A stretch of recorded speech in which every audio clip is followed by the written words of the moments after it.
아멘. 자, 오늘 이 새벽에 하나님께서 우리에게 주시는 말씀은 고린도전서 11장 1절에서 16절까지 말씀입니다. 저와 여러분이 한 절씩 나누어서 교독합니다. 고린도전서 11장 1절에서 16절. 내가 그리스도를 본받는 자가 된 것 같이 너희는 나를 본받는 자가 되라.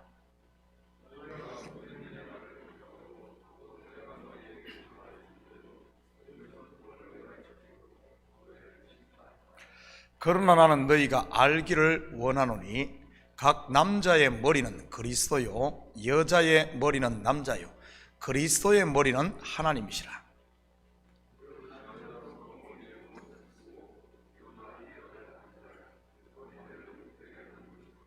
무릇 여자로서 머리에 쓴 것을 벗고 기도나 예언을 하는 자는 그 머리를 욕되게 하는 것이니 이는 머리를 민 것과 다름이 없습니다.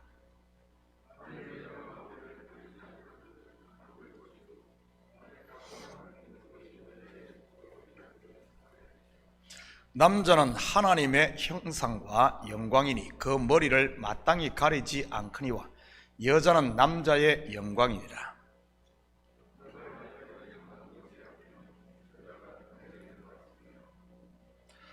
또 남자가 여자를 위하여 지음을 받지 아니하고 여자가 남자를 위하여 지음을 받은 것이니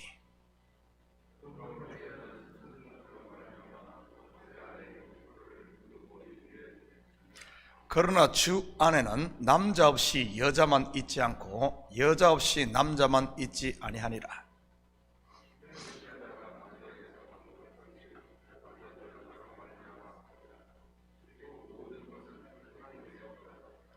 너희는 스스로 판단하라. 여자가 머리를 가리지 않고 하나님께 기도하는 것이 마땅하냐?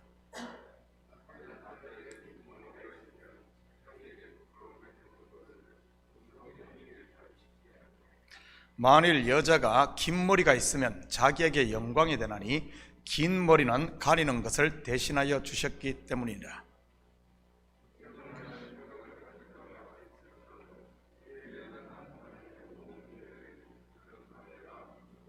아멘. 좋은 아침입니다. 성경은 원래 장절의 구분이 없습니다. 지금 우리가 보는 성경의 장절의 구분은 1560년 제네바 성경에서 해둔 것을 따르고 있지요. 장절의 구분이 성경을 읽고 이해하기에 용이하지만 때로는 그 반대일 경우도 종종 있습니다. 그 대표적인 것이 오늘 본문 1절이 아닐까 생각해 봅니다. 1절 같이 봅니다. 내가 그리스도를 본받는 자가 된 것 같이 너희는 나를 본받는 자가 되라.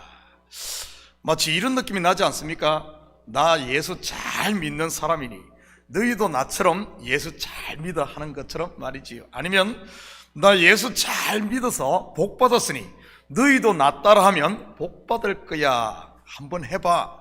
이런 느낌이 납니다. 과연 바울의 이 말이 그런 의미일까요? 아닙니다. 바울의 이 말은 바로 앞장인 10장 마지막 절인 33절과 연결되어 있는 말씀인 것입니다. 같이 봅니다. 나와 같이 모든 일에 모든 사람을 기쁘게 하여 자신의 유익을 구하지 아니하고 많은 사람의 유익을 구하여 그들로 구원을 받게 하라. 내가 그리스도를 이렇게 본받은 같이 너도 나를 본받아라. 이런 말이지요. 자유와 권리가 있음에도 그것을 쓰지 않고 포기했던 바울. 유대인에게는 유대인처럼 되고 이방인에게는 이방인처럼 되며 살았던 것이지요. 결혼할 권리와 먹을 권리가 얼마든지 있었지만 주를 위해 포기했던 것입니다. 바울이 나를 본받으라는 말은 바로 다름이 아닌 이제는 너를 위해 살지 말고 다른 사람을 위해 그리고 주를 위해 살라는 말입니다. 내가 그랬던 것처럼 말이지. 마치 예수님께서 제자들에게 자기를 부인하고 자기 십자가를 지고 따르라는 말과 같은 것입니다. 은혜 입은 성도의 길을 예수님께서 보여준 것 같이 사도 바울이 그 길을 지금 걷고 있고 너희도 그 길을 걸어야 한다는 이런 의미인 것이지요. 성도라면 누구나 말입니다. 그것을 다른 말로 좁은 문으로 가라는 이런 의미인 겁니다. 저는 우리 성도들이 돈 좀 있다고 뭐 좀 안다고 앞에서 깝죽대는 그런 사람 본 삼지 마시고 말없이 묵묵히 십자가의 길을 걷는 예수님을, 그리고 또한 그 길을 따른 사도 바울처럼, 그리고 우리 교회 가운데서도 정말 말없이 십자가 길을 걷는 이런 사람들을 본 삼기를 바랍니다. 많은 경우 보면 나는 예수 믿어 복 받았어 이렇게 성공했어, 이런 것만 따라가려고 하지 말고요, 정말 따라야 할 것은 그 길이 아니라 십자가의 길, 그 길을 사도 바울이 지금 이야기하고 있는 겁니다. 그리고 다음에 소개된 내용은 당시 관습에 관한 문제인데, 여자가 예배 시에 머리에 너울을 쓰는 것에 대한 것입니다. 당시 고린도 사회에서는 여자들이 머리에 수건을 쓰지 않고는 거리를 다닐 수 없었습니다. 그래서 대개의 여자들은 외출 시 이 체내라고 하는 온몸을 가리는 베일로 머리 끝에서 발끝까지 감싸야 했지요. 지금도 보면 아랍권에서는 이러한 문화가 보편화되어 있지 않습니까? 지금 탈레반이 장악하고 있는 아프가니스탄에서는 여자들이 눈만 내놓고 온몸을 가리는 부르카를 입게 하는 것처럼 말이지요. 그런 고린도의 헬레니즘의 영향을 받은 여자들 가운데는 머리에 수건을 쓰지 않고 다니는 사람들이 있었습니다. 사실 당시 고린도 문화에서 이러고 다니는 것은 창기를 의미했습니다. 지금으로 친다면 마치 7가지 무지개색이 마치 어떻게 보면 동성애자를 심볼하듯이 말이지요. 일어난 상황 하에서 바울은 고린도 성도들에게 유행을 따르는 것도 좋지만은 괜한 오해를 사는 것을 피하기 위해서 교회에서 여자들에게 머리에 수건을 쓰도록 이렇게 권했던 것입니다. 예를 들어 뉴욕 같은 곳에서 교회 앞에 무지개 그림을 그려놓으면 많은 사람들이 동성애 교회로 오해받지 않겠습니까? 굳이 그럴 필요가 뭐가 있겠습니까? 그런데 그것이 고린도 교회의 문제가 되었던 것 같습니다. 유행이라는 이름으로 좀 튀고 싶었던 여자들이 아마 그 습관들, 관습들을 버리고 그냥 이렇게 예배에 참여하고 기도하고 이렇게 했던 것 같아요. 그래서 바울은 이 전통적 관습에 대해 오늘 본문의 근원적인 설명을 하고 있는 것입니다. 사실 전통적인 이 관습은 하루아침에 만들어진 것이 아닙니다. 수많은 시행착오를 거치고 또한 당시 사람들의 사고와 경험을 거쳐 정착된 것이 관습인 것이지요. 물론 이런 전통적 관습이 다 옳고 좋은 것은 아닙니다. 그렇다고 새로운 유행이 일어났다고 해서 그냥 그거에 대해서 생각해보지도 않고 헌신짝처럼 버리게 되는 것도 옳은 것은 아니라는 사실이지요. 이것은 교회의 공공질서에 있어 굉장히 중요합니다. 우리 교회의 예배 순서나 아니면 예배 형태를 한번 예로 들어보겠습니다. 어떤 교회는 우리처럼 예배의 시작을 경배와 찬양으로 시작하지 않고 준비 찬양 한두 곡 하고 예배를 시작하는 교회들도 있지요. 그리고 예배 순서 중 찬송을 여러 곡을 부릅니다. 저도 한국에 있을 때는 그렇게 예배를 드렸지요. 그러다 보니 예배 순서가 주보 한 페이지 전부를 다 차지합니다. 또 어떤 교회는 찬송만 하다 설교는 잠깐 하는 둥 마는 둥 하고 그리고 예배를 끝내는 데도 있습니다. 그런데 우리 교회는 이 두 형태를 다 갖춘 예배 형식을 취하고 있지요. 누군가 새로 오신 분이 저에게 이 교회는 찬양이 너무 길게 해서 싫다고 하며 경배와 찬양을 없어져 간다면 그것을 그냥 없애면 되겠습니까? 물론 그것 안 한다고 예배가 안 된다든지 지옥 가지는 않겠지만 말이지요. 그렇지만 우리 교회의 예배 형태가 그냥 만들어졌겠습니까? 아닙니다. 물론 100%는 아닐지 몰라도 온 성도들이 이것에 동의가 되어지고 또한 몸에 익숙하고 무엇보다도 교회를 담임하는 목사인 제가 이것이 우리 교회에 맞는 최상의 예배 모습이라고 생각을 하기에 이렇게 하는 것 아니겠습니까? 그런데 누가 뭐라고 한다고 그 사람 말만 듣고 그냥 바꾸면 어떻게 되겠습니까? 대부분의 성도들이 그러면 혼란스러워하지 않겠습니까? 왜냐하면 참교회 성도들은 지금 이 예배 형태로 이 예배를 통해서 우리가 은혜를 받아오고 있기 때문입니다. 사실 우리 교회 예배 순서에는 목회자의 이 목회적인 철학이 녹아 있습니다. 젊은 신세대들과 연세가 있으신 어르신들이 함께하는 예배 말이지요. 한쪽으로 치우치지 않고 같이 해나갈 수 있는 전통적인 좋은 것을 취하면서 또한 새로운 것들을 수용하고자 하는 이런 수용성 말입니다. 본교회가 속한 교단이 개혁주의를 표방하는 교단입니다. 개혁주의란 말이 전통을 소중히 여기면서 그 속에서 끊임없이 자기 개혁을 추구한다는 뜻입니다. 옛것이 좋으니 무조건 끝까지 고수해야 된다는 뜻이 또 아니고, 그렇다고 계속 새로운 것으로 바꾼다는 말도 아닙니다. 한마디로 겉을 바꾸는 게 아닌 속이 새로워지는 것이 바로 개혁인 것이지요. 로마서 12장 2절입니다. 너희는 이 세대를 본받지 말고 오직 마음을 새롭게 함으로 변화를 받아 하나님의 선하시고 기뻐하시고 온전하신 뜻이 무엇인지 분별하도록 하라. 바로 이 세대 곧 겉의 것이 아닌 마음을 새롭게 하는, 속이 새로워지는 것이지요. 그것이 무엇이겠습니까? 바로 매일 나는 죽고 매일 다시 사는 것 아니겠습니까? 예수로 죽고 그리스도로 사는 것이죠. 육신의 생각이 죽고 성령으로 충만해지는 것, 이것이 참된 계획인 것이지요. 우리 식구들은 매일 새로워지는 자기 계획이 있기를 축복합니다. 그렇다면 머리에 수건을 쓰고 기도나 예배를 드리는 전통 속에는 어떤 성경적인 원리가 녹아 있는지 우리 잠시 살펴보십시다. 사도 바울이 이야기하고자 하는 것이 이 전통이 왜 이렇게 생겼겠느냐 하는 성경적인 그 배경을 이야기해 주는 겁니다. 3절입니다.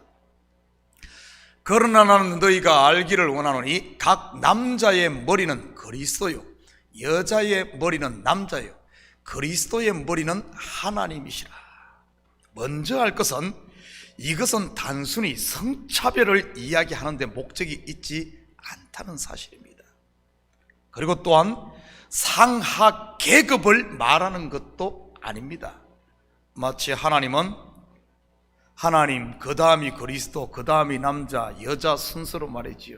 하나님은 4스타 대장이고 그리스도는 2스타, 남자는 병장, 여자는 일병, 이런 식, 이게 아니라는 사실입니다. 그런데 전부 우리가 성경을 이런 식으로 해석을 해버립니다. 문자로만. 그러다 보니까 지금까지도 남자가 여자 위에서 군림하려고 하는 이런, 성경은 종적인 것이 아니라 횡적인 것인데 자꾸 문자로만 보다 보니까 이렇게 되는 겁니다. 왜냐하면 성경은 성부 하나님, 성자 예수님, 성령 하나님에 대해 서열을 매기거나 하지 않기 때문입니다. 또한 성경에서 남자는 그리스도를 예표하는 모형이고 여자는 교회를 말하고 있기 때문입니다. 교회의 머리가 되시는 그리스도와 그의 몸인 교회인 우리와는 분리할 수 없는 하나를 말하는 것이지요. 이러한 비밀을 바울은 11절과 12절을 통해 말하고 있습니다. 같이 봅니다. 그러나 주 안에는 남자 없이 여자만 있지 않고 여자 없이 남자만 있지 아니하니라. 이는 여자가 남자에게서 난 것 같이 남자도 여자로 말미암아 났음이라. 그리고 모든 것은 하나님에게서 났느니라. 이 말은 그리스도 없이 교회가 있을 수 없고 또한 교회가 없는 그리스도는 상상할 수 없다는 말입니다. 마치 머리 없는 몸이 있을 수 없고 몸 없는 머리 또한 있을 수 없다는 말이지요. 교회가 그리스도로 말미암아 탄생했고 그리스도는 교회 때문에 이 땅에 오셨다는 의미입니다. 그래서 어제 주일 설교에서도 말씀드렸듯이 아담이 잠들므로 그 옆구리에서 하와가 탄생되었고 예수님의 죽음으로 교회가 탄생된 것입니다. 그런데 요한계시록에서는 다른 그림으로 이 비밀을 보여주고 있습니다. 요한계시록 12장 5절입니다. 여자가 아들을 낳으니 이는 장차 철장으로 만국을 다스릴 남자라. 그 아이를 하나님 앞과 그 보좌 앞으로 올려가더라. 묵시 속에 나오는 이 여자는 누구겠습니까? 바로 교회인 저와 여러분이지요. 그렇다면 철장으로 만국을 다스릴 남자는요, 바로 예수 그리스도입니다. 그런데 여기서는 여자인 교회가 아들인 그리스도를 낳는 것으로 묘사하고 있습니다. 이것은 바로 교회인 저와 여러분을 구원하기 위해 예수님께서 이 땅에 오셨음을 말하는 것입니다. 육신의 몸을 입고 여자의 몸을 통해 어린아이로 오신 이유가 바로 여자인 우리를 구원하기 위함인 것이죠. 그래서 디모데전서 2장 15절에서는 이렇게 말하고 있습니다. 그러나 여자들이 만일 정숙함으로써 믿음과 사랑과 거룩함에 가면 그의 해산함으로 구원을 얻으리라. 여자에게 있어 해산은 죽음을 말하는 것입니다. 마치 야곱이 사랑했던 아내 라헬이 죽음으로 오른손의 아들인 베냐민이 태어났던 것처럼 말이죠. 이 말은 라헬이라는 교회가 죽어 그리스도의 모형인 베냐민으로 다시 태어났다는 이런 뜻입니다. 예수 그리스도께서 죽으심으로 교회가 탄생했고, 또한 교회인 우리 또한 그리스도와 함께 죽음으로 영생을 누리는 것이지요. 결국 여자가 머리에 수건을 쓰는 관습은 바로 교회의 머리가 그리스도임을 보여주기 위해 주어졌던 하나의 모형, 그림자였고, 그것이 관습으로 굳어졌던 것입니다. 비록 그것이 무슨 의미인지 지금까지 모르고 그냥 지켜왔을지라도 말이지요. 여자는 머리에 수건을 쓰거나 기르는 전통적인 이 습관 아니면 관습 속에는 바로 이 뭡니까? 참된 머리이신 그리스도가 오시기를 기다리는 죄인이 된 인생들의 소망이 들어 있었던 것입니다. 머리에 쓰는 것은 나는 머리가 아니야, 머리가 와야 돼, 머리가 와야 내가 온전해져 하며 그들도 모르게 지금까지 여자는 교회 아닙니까? 이 계속해서 그것을 쓰면서 머리를 기르면서 머리가 와야 됨을 자기들 모르는 속에 성경의 원리 속에서 그것이 있었던 겁니다. 그리고 남자는 자신이 그리스도를 예표하는 존재이기에 머리를 기르거나 수건을 쓰지 않았던 것이지요. 성경의 남자는 그리스도가 머리인데 또 다른 머리가 있으면 안 되잖아요.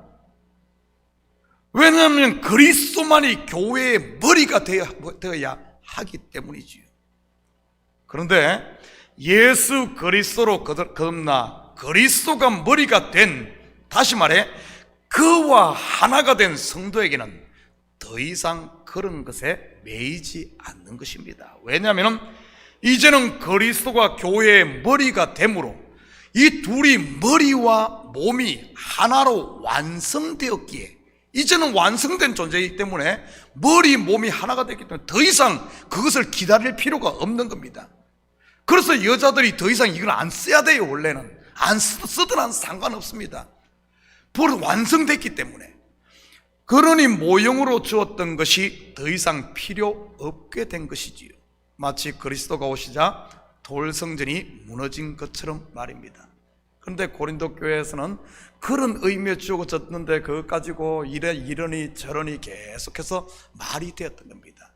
그런데 사도 바울이 왜 지금까지 지켰던 관습들을 그것을 바로 폐하지 않고 했는가 하면 그 당시 고린도 문화가 여자가 지금까지 써오던데 그것 안 쓰면 어떤가 하면 안 쓰고 다니는 여자들은 그 당시 문화에서는 창녀들이었어요. 괜히 이거 나 이제 자유하잖아요. 이제 그거 관계없잖아요. 안 써도 되잖아요. 그런데 안 쓰고 교회 오면은 사람들부터 웬 창녀가 교회에 들어왔네? 이러면서 오해가 되기 때문에 그 관습 괜히 그거 가지고 오해 사지 말고 무지개가 아무리 아름답고 좋아도 교회 앞에 무지개 그 그려놓지 말고 괜히 무지개 그려놨다가 사람들로부터 동승연의 교회네? 이런 오해 살 필요가 뭐가 있느냐? 너희들은 거기서 자유한데 괜히 그런 오해 사지 마라. 그것이 완전히 이제는 문화가 바뀌어서 안 써도 되는 지금 문화같이 안 써도 된다면은 지금 사도 바울이 이 교회에 왔다면은 그렇게 쓰고 있으면은 저 사람 요즘에 이거 쓰고 교회 오면 뭐라 그러겠어요? 저 사람 저 아랍 쪽에 그런 신들 섬기는 사람들 쓰잖아요. 뭡니까? 그런 거라든지. 아니면 여자가 이렇게 쓰고 이렇게 기도하면, 예를 들어 우리 교회 누구 와서 그렇게 하면 뭐라 그랬어요? 저 사람 천주교인인가? 이러지 않겠습니까? 지금 만약에 사도벌이 왔다면은, 야, 그거 쓰지 마라 그럴 겁니다. 그거 뭐하러 쓰냐? 괜히 남들로부터 오해받지 않냐? 그럴 필요 없지 않냐? 이런 의미에서 한 겁니다. 그래서 이 지금 머리에 여자가 쓰고 쓰지 않고는 그런 성경적인 보이지 않는 가운데 그런 문화, 그런 것들이 있었던 겁니다. 그래서 여자는 반드시 이것을 씀으로 인해서 머리가 와야 된다, 앞으로 그리스도가 와야 된다 하는 것을 보여주었고, 남자는 예수 그리스도를 예표하는 존재였기 때문에 쓰지 않았던 것입니다. 그것을 지금 사도바울이 설명해 주는 것이죠. 그런데 우리는 이것을 어떻게 생각했습니까? 지금까지 이것을 오해해가지고 제일 대장이 하나님, 그리스도, 남자, 여자, 이것을 종적으로 이해하고 그것을, 그런 이야기 아닙니다. 그런 성경은 그런 이야기 하는 것 아니에요. 사랑하는 성도 여러분, 하나님의 마음과 진리를 우리가 알아. 그리스도 안에 있는 성도에게는 그래서 모든 것에서, 이런 것에서 자유한 것입니다. 그렇지만 이 자유가 다른 사람에게 걸림이 된다면 우리 자유를 절제할 줄도 알아야 된다는 사실이죠. 더 이상 겉의 것에 너무 머물지 마시고 우리를 향한 우리 성도들은 하나님의 마음을 알아. 오늘도 여러분의 삶의 현장에서 자유하지만은 그 자유로 나만을 생각하지 말고 좀 돌아보면서 교회도 세우고 여러분의 삶의 현장도 세우고, 그리고 하나님께서 주신 이 또 어떤가 하면은 은혜와 사랑도 마음껏 누리며 오늘도 그리스도인으로 세상 가운데 당당히 살아가는 우리 식구들 되기를 주님의 이름으로 축복합니다. 같이 기도하십시다. 사랑의 아버지 하나님, 참으로 감사를 드립니다. 이 새벽을 깨우시고 또한 아버지 하나님, 주님 앞에 기도할 수 있는 은혜 주심을 참으로 감사를 드립니다. 아버지 하나님, 그동안 우리가 기다리던 머리에 수건을 쓰고 기다렸던 아버지 하나님 예수 그리스도, 이제는 아버지 하나님 우리의 머리가 되시고 왕이 되셔서 우리와 한 몸을 이루신 하나님, 아버지 하나님 주님과 더불어 자유함을 누리고 이제는 아버지 하나님 함께 아버지 하나님 세워져가는 우리 아름다운 교회 성도들 되게 도와주시옵소서. 아버지 하나님 눈에 보이는 이런 작은 것에 왈가불가하며 우리의 신앙에 상처받지 않도록 치료도우시고, 아버지 하나님 온전히 이루어진 우리들 이제는 나를 위해 사는 것이 아니라 아버지 하나님 형제를 위해 살고 주를 위해 살 수 있는 이런 더 깊은 성숙에 나아가는 우리 성도들 되게 도와주시옵소서. 감사드리며 예수님의 이름으로 기도드립니다. 아멘.